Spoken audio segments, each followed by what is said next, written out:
এখনকার ছেলেরা যত বদমাশি, শিক্ষকরাও কিন্তু কম যায় না।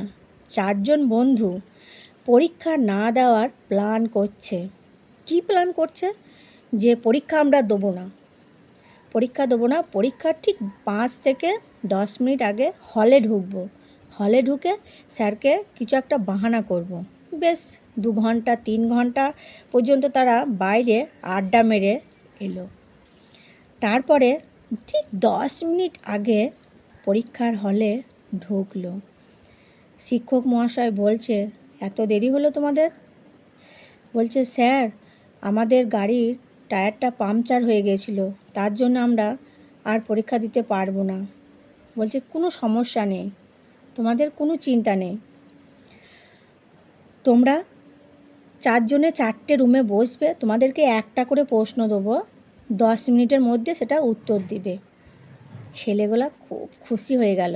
খুশি হয়ে 4টে রুমে 4 জনায় গিয়ে বসে পড়লো। স্যার সবাইকে প্রশ্ন দিয়ে এলো। কী প্রশ্ন?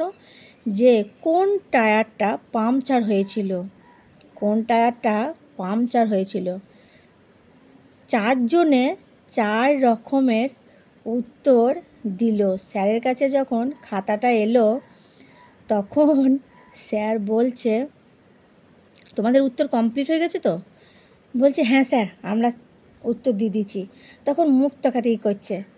মানে ছেলেগুলো কিন্তু বুঝতে পেরে গেছে যে স্যার কি চাইছে।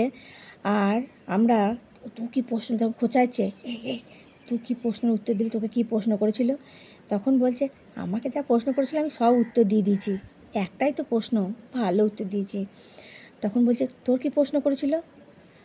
কেউ কিন্তু বুঝতেই পারছে না যে স্যার সবাইকে মানে 4 জনকেই একই ধরনের প্রশ্ন দিয়েছে, একই ধরনের প্রশ্ন দিয়েছে।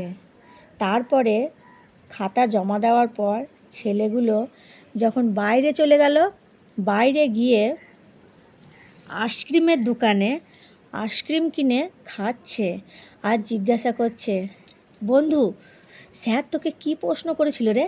একটা প্রশ্ন আমি কিন্তু ভালো উত্তর দিয়েছি। তখন আরেকজন বলছে, হ্যাঁ বল তো কাকে কী প্রশ্ন করেছিল একটু শুনি। কেন, একটা করে তো প্রশ্ন, মনে তো থাকবে। বলছে, হ্যাঁ মনে আছে। তখন বলছে, আমাকে স্যার প্রশ্ন করেছিল যে যে গাড়িটা আমরা টায়ার পাংচার হয়েছিল সেই গাড়িটার কোন টায়ারটা পাংচার হয়েছিল। তখন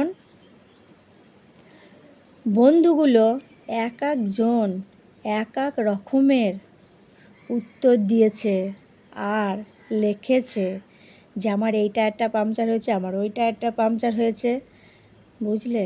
তাই সব সময় শিক্ষকের মাথার ওপর দিয়ে যেতে যেও না। তুমি যদি ডালে ডালে যাও, শিক্ষক মহাশয় পাতায় পাতায় যাবে। তাই দিমাগটা কম খাটাও।